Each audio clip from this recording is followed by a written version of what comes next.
Hello, everyone. Thank you for joining us today. ADAC is proud to announce the launch of its education podcast entitled ADAC Answers. You can find us on Spotify or Apple Podcasts. With that being said, let's jump right into it.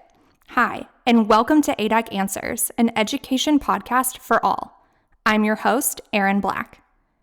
ADAC specializes in providing to private school leaders and teachers customized professional development programs to assist their schools with meeting individual student learning needs and increasing overall student achievement. Led and staffed by passionate, committed professionals, ADAC prides itself on delivering to its clients and the students and families whom its clients serve precise solutions to their unique education challenges. ADAC stands for Accountability, Delivery, Access, and Community. 4 words we believe epitomize our work. We hope you enjoyed today's episode and join us in listening to future episodes discussing all things education.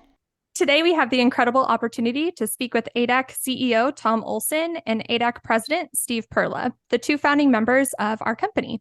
Thank you so much for joining us today. As this is our first episode of ADAC Answers, I wanted to take a few moments to have you introduce yourself to our listeners and then help explain more about ADAC and its mission. I guess we can start. Can you guys both talk a little bit about what you're seeing in the field of education that propelled you to create ADAC? Thank you, Erin, for that introduction. My name is Tom Olson, and as you rightfully said, I am the Chief Executive Officer of ADAC, and along with Steve, one of ADAC's founders. And for me, education has always been of central importance in my own life. Education, I know, is the bulwark of the future for so many people. And I say that in particular, not only as a CEO, but as a Roman Catholic priest serving in the Diocese of Burlington, Vermont on the weekends. I know also how important education is to the church in terms of forming the new generation of believers and disciples. But most generally, my passion for education is rooted in the fact that education can be truly transformative for individuals and can help bridge individuals into a brighter future, a future that's much brighter than their respective pasts. And so that, among other reasons, is really, for me, the impetus behind the reason for which I founded ADAC along with Steve. So, Steve, I'll turn it over to you. Thank you very much, Tom. And it's very nice to be with you this afternoon, Erin. Thank you. And as I reflect on that question, I would say that what really inspired me to do this work is my 35 years in education. And I spent both time in public and Catholic education. And I've always been really focused on trying to serve children, and in particular, those children that are most vulnerable. And what I have found over those many years in education are 2 things. One, there's never enough resources, and particularly in the private schools. And one of the areas that I've had the blessings to really focus in on in my career is really trying to help private schools access resources. And so one of the things we thought was really needed across the country was an organization that really would focus and specialize in that area.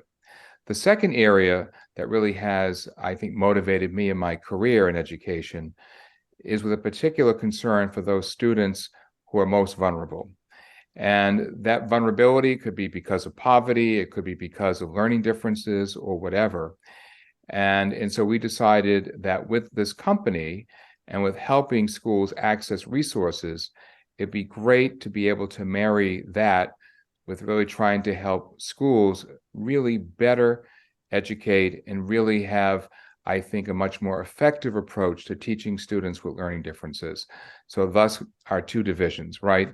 Both our advocacy division and our academic division. And I've been very pleased thus far with the trajectory of the organization and to see where it's going. It's been really I think a real blessing to see what's been going on. That actually rolls right into my next question. What educational institutions do you serve? And can you talk a little bit more about the schools or programs that you're currently working in and where you see ADAC going in the future?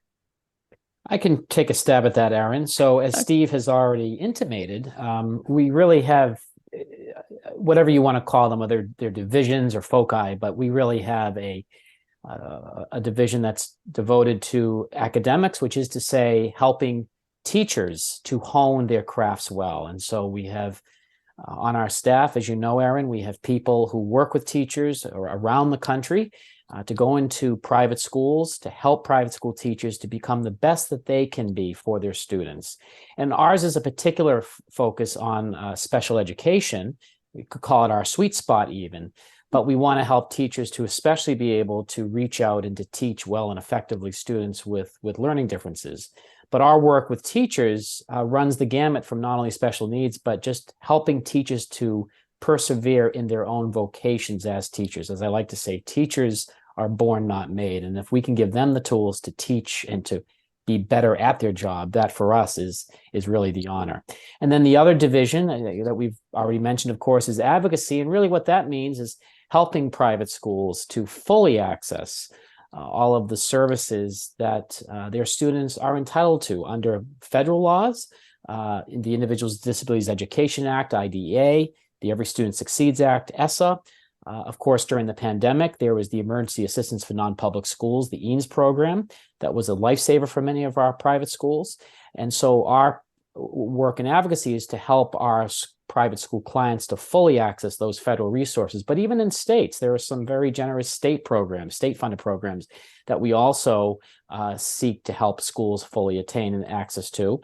And oftentimes there's confusion, obviously, between the federal and the state programs. And so we also serve as thought partners to help private school leaders and private school networks to really understand how they can access these programs, but more importantly, leverage these programs combined with their own private money to ensure that they are living out their missions well.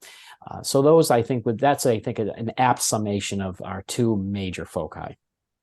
Yeah, and I would say at the moment, Aaron, we're serving about 1,500 schools across the country. It's incredible. Yeah, it is when you think about it. And those schools include, Catholic schools, Jewish day schools.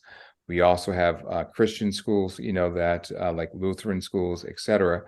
And it really is a very diverse group of private schools. We also have some independent schools. And we're about to launch also a public school division of our work. So we have lots going on. But at the moment, it's about 1,500 private schools that we are working with right across the different denominations. And also, as I said, non-sectarian schools as well. That's wonderful. Super exciting for ADAC's future.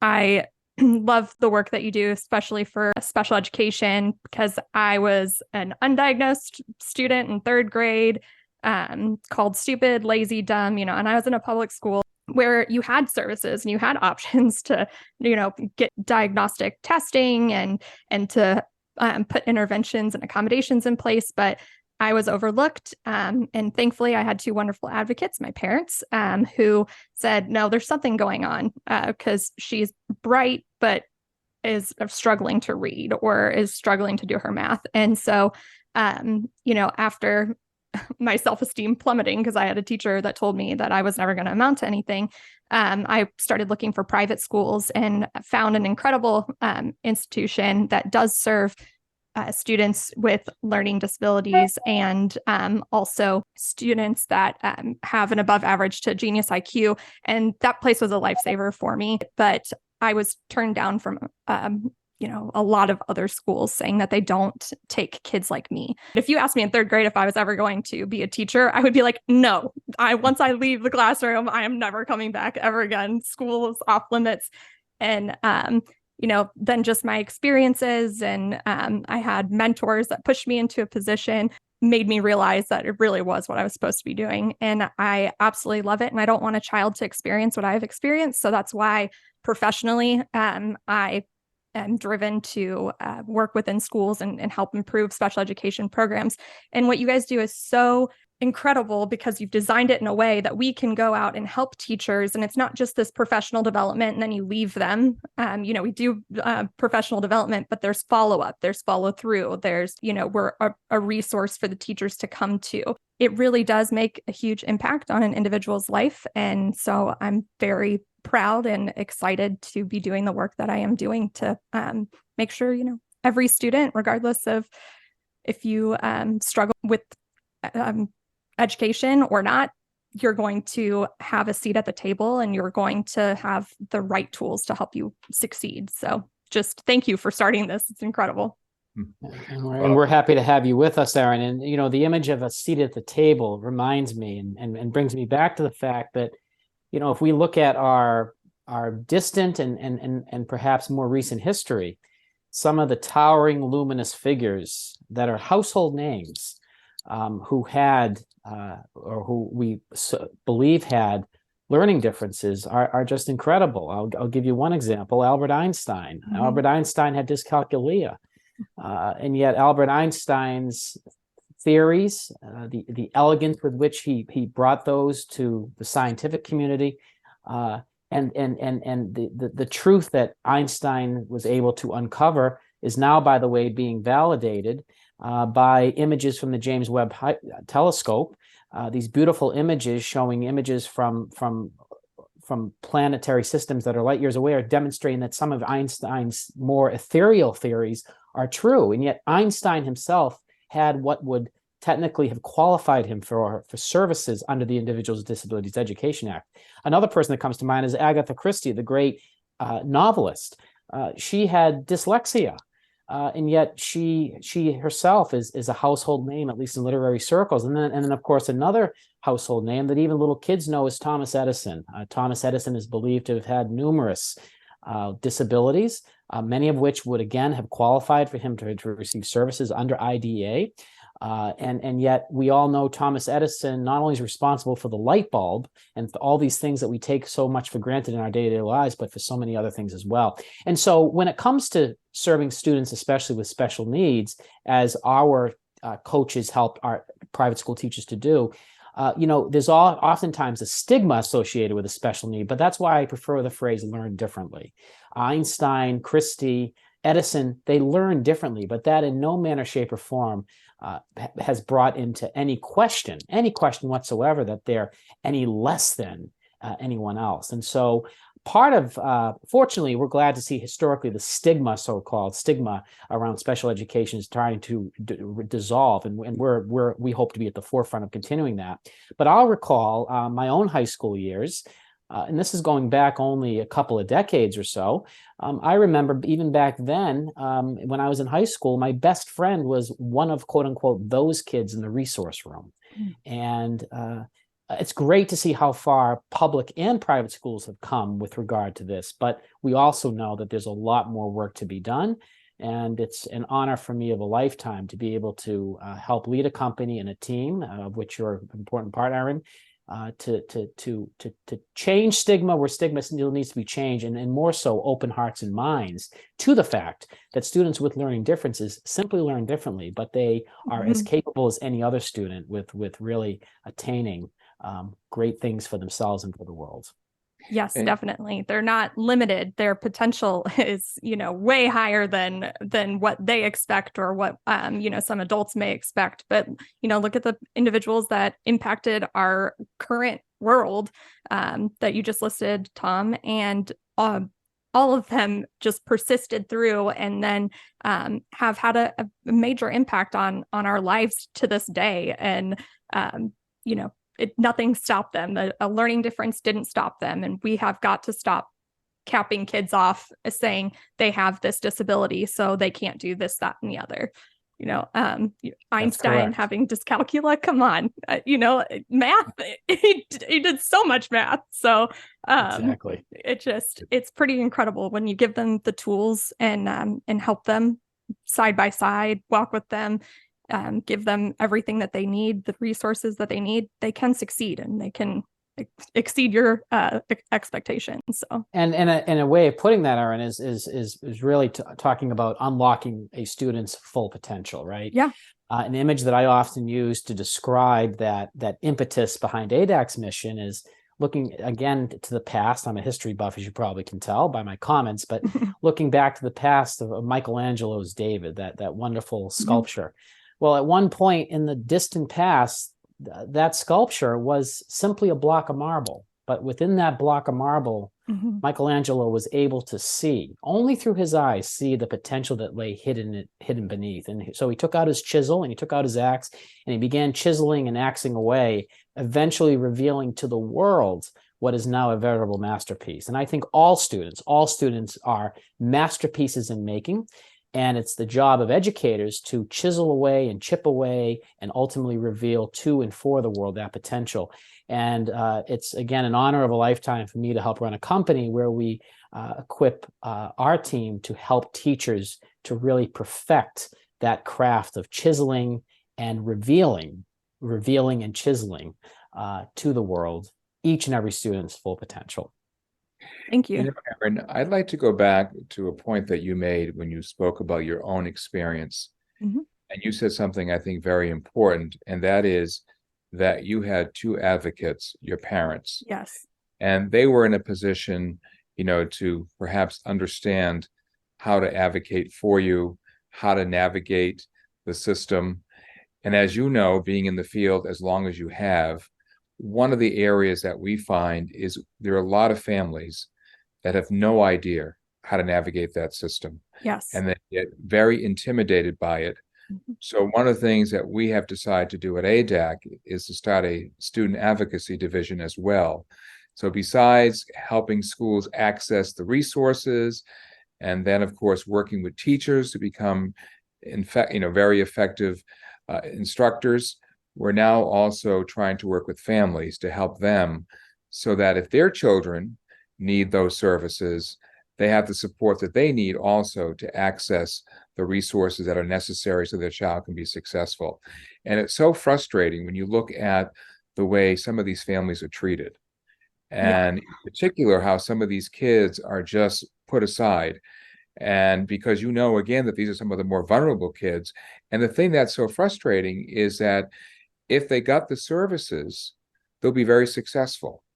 Right. And it makes an enormous difference in their lives. And that's why I think when we look at the company as a whole, it is very rewarding to see the work that we're doing at the end of the day on behalf of these kids, because that's really, I think, where we're making the difference.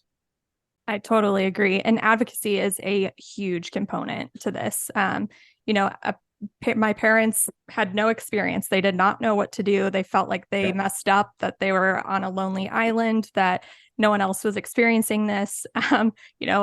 Finally, when my dad was like, okay, yelling at her at the kitchen table that she doesn't know her math facts is not actually helping her. Maybe we should figure something else out. To have a community, to have people that understand, to have people on your side and fighting for you and with you is very powerful and needed because you're not alone in this. Yeah, no, they really are doing nice work. And I have spoken to some of those families who have benefited from those services, and you can just see the excitement and the hope that they now have for their child, which makes, as I said, a big, big difference. Yes, definitely. So what services do you guys offer? Well, I'm thinking of the song "Where Do I Begin?" We offer so many, and we kind of summed up we of course are as we just finished summing up sort of the two main divisions: the advocacy on the one hand, which is helping schools to access fully their students' entitlements, the advocacy that we're starting to do for families, and then also, of course, the professional development that we provide to teachers. But having mentioned special education, one of the services that we provide, and a very popular professional development that we provide, is simulation training. And really what that simulation training is about is helping teachers who perhaps have no experience with students with learning differences, or people generally who don't have experience learning differences, to really feel what it's like to be a student with a learning difference and how frustrating it can be. And of course, Aaron, you can speak to this from your own personal experience, but that's become a very popular product for us because it's really empathy building. And that really is the first heart. They say you got to change hearts before you can change minds. And once you can change hearts and minds, then good things can happen. So our simulation training under our special education division has been, I've heard, a very popular and wonderful thing. But in that same special education focus, we offer group professional development. We offer in-class coaching to teachers, where our staff, as you know, yourself included, Aaron, go into classrooms and observe teachers, not as a critique, not as let me tell you how to teach better, but more so as a thought partner, right? Providing to teachers, a sounding board where they can perfect the craft of which they are already masters, which is to teach. Of course, there's the multi-tiered systems of support that we help schools implement with the student support teams. And then we also do anything and everything else that might be appropriate for helping a school to exercise its special education muscles. More generally, under the teaching and learning division, we also offer a wide variety of services to teachers and school staffs and leaders. Beyond simply the obvious, which is in-class coaching and things of that sort, we offer support in early childhood literacy. We offer support in implementing universal design for learning, which is a very complex yet very powerful way of organizing your curricula. We have a particular focus now on best practices in mathematics. And we're very happy about a partnership that we formed with our corporate partners, the think tank. They've developed a wonderful program for high school students who may be struggling with math gaps based on the pandemic. So gaps in geometry, algebra, pre-algebra, and the other S stands for statistics. We offer services in anti-bullying support, of course, along with anti-bullying support and the effects of the pandemic. We also offer social emotional support, where we send teams of counselors into schools to help teachers become better SEL equipped, and also to support the social emotional infrastructure of schools. We offer leadership coaching and formation. So we offer a whole bevy of things, and that's before we even get to the advocacy piece that we've already spent some time discussing. Thank you, Tom. Steve, do you want to add anything? I think what I'd want to add is that when a school, particularly private schools, who may not yet have the infrastructure in place to work with students with learning differences, one of the, I think, advantages of working and partnering with ADAC is that we will help them build that system. Because a lot of our private schools, as an example, don't have these, MTSS programs, don't have student support teams. And that's a very important component, because before you start referring students, you really want to make sure you have a systematic approach and using various interventions. Yes. And I think building that infrastructure and helping them build that support, again, can really help in a lot of different ways. And then, of course, Tom has talked about all the other services in terms of in-class coaching and all. But I think the one thing for many of our schools is building that foundation and that infrastructure that is critical to carry out the rest of the work. And in doing that, Steve, to also give to schools and school leaders who by the way, teachers have been stressed out and have done absolutely incredible heroic work since the beginning of the pandemic in terms of and private schools in particular have really demonstrated to the country, and it's part of the broader educational conversation that are happening around the country at all levels. But really what private schools have done is shown to the general public, even those who may be somewhat inimical toward private education, that private schools really do and should have a voice at the table. But the important thing about the work of our work is also helping leaders, school leaders, to really develop the confidence that they need to become a school that's more inclusive, to become a school that utilizes in very proactive ways differentiation and blended learning. Those are scary things, especially for staffs and school staffs that may not be used to it. But one of our jobs really is to help develop confidence among leaders themselves, because as we all know, if you have a leader who's confident, then that's going to have a trickle-down effect. And so that's another, if you will, passion of ours, is to really, to Steve's point, help build the infrastructure. But by building that infrastructure, what we're doing is we're also building the more important immaterial thing. And that immaterial thing is instilling in leaders and in their teachers the confidence and the know-how to say, yes, we can do this and we can do it better. Yes, definitely. I totally agree. What would be your vision for the future of ADAC? Well, Steve's already kind of let the proverbial cat out of the bag on that a little bit, but I'm very excited, in my role as the CEO, to look to the future in terms of that future where we're going to be also able to work with public schools. At the end of the day, we're talking about kids, and whether a kid is a private school kid or a public school kid, at the end of the day, all teachers, whether they're private school teachers or public school teachers, have one mission. helping kids. And by the way, if you're a teacher and that's not your mission, then you shouldn't be a teacher, right? So irrespective of whether you're in a public school or a private school, whether you're irrespective of whatever the dynamics or the attributes of your specific school is, it's all about helping the kids. And so, with that being said, being able to work also with our public school partners, where there's also a lot of challenge and a lot of work that needs to be done. We believe that we can be a voice, again, to use your image of the table, Aaron, be a voice at the table, and also provide some of our expertise to also help the mission of public schools as well. So as I look to the future, Aaron, I think that's certainly the thing that I'm most excited about. It's also one of the things that occupies a lot of my time as we get ready for that, of course. So that's maybe why it's at top of mind. But even if it weren't at top of mind because of the to-do list it causes me to have each week, it is exciting that we're able to spread at this point into the public school arena as well. Definitely. I'm so excited to see where this new opportunity can take us. Steve? Yeah, I would say I have 3 aspirations for the company. One aspiration is to get every state compliant with IDEA, because unfortunately right now these states are not compliant. And what does that mean? That means millions of dollars of services are not being provided to students who need those services. Right. So that's one major aspiration. The second aspiration that I have for the company is really to play a leading role in IDA reauthorization when that comes before Congress. Now, that's not before Congress at the moment, and I don't anticipate that it would be until perhaps the next administration. But I think we have so much experience in the field, and we've been able to, I think, identify at this point where some of the common challenges are and where the breakdowns are, that we can make a big difference in the advocacy effort at the congressional level, and make a real difference at the end of that reauthorization.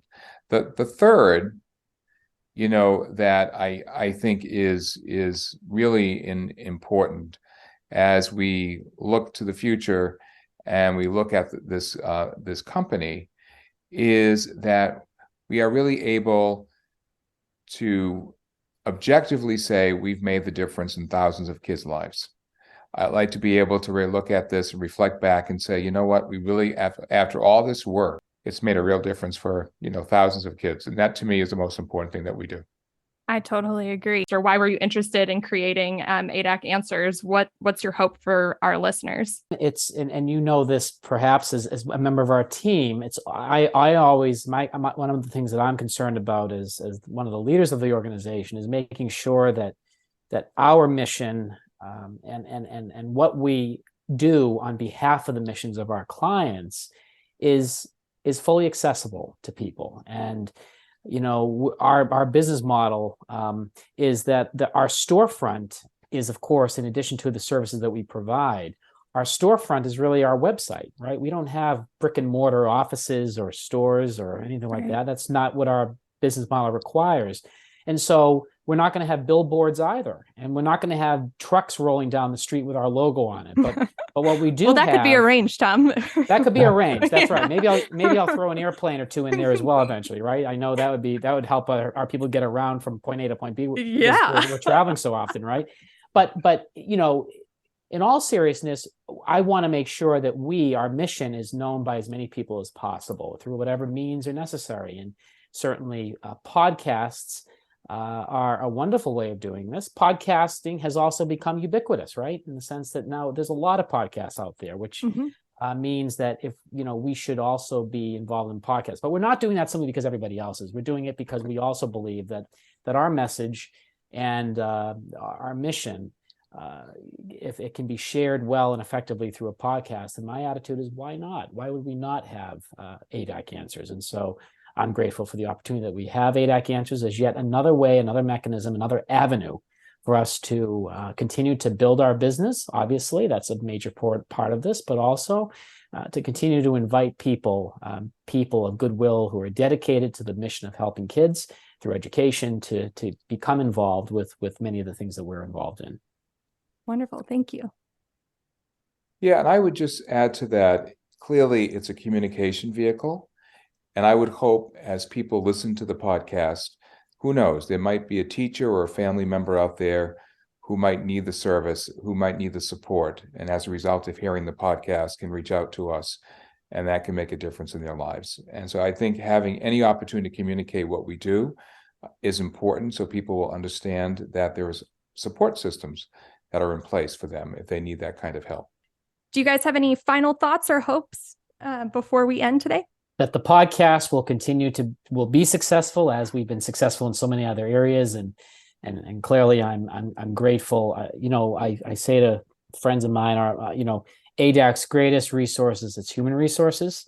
Yes. And so just to simply comment on the fact that ADAC's mission could not stand and would not continue to grow as it has if it weren't for our wonderful team members, yourself included, Erin, who each and every day get up and are about and dedicated to promoting and working with and for the mission that we all share here at ADAC. And so nothing specific to the podcast other than, again, the fact that this podcast is one more way for us to expound upon and share with others that mission, and to just remark again, as I just did, that without our people, our dedicated team members, our mission would not be possible. I totally agree. Yeah, I would just like to say ditto to what Tom just said, but also to thank all of our listeners who will be listening to this podcast, and to know that if they need our services, please feel free to reach out to us, and we're more than happy to be of assistance. To everyone at home, if you have any follow-up questions you would like to see addressed in a future episode, or if you want to share your thoughts on today's topic, then please submit them to us on social media using the hashtag ADAC Answers. That's right, ADAC, and the word answers to let us know. If you would like to hear future ADAC Answers episodes, then please follow, like, and subscribe. And if you're interested in finding out more about our company and the services we offer, please visit us on our website at www.theadac.com. That is THEADAC.com. Thank you so much for listening to our episode today, and we look forward to you tuning in to our next episode. Again, thank you to all of our listeners from the ADAC team. We'll see you next time.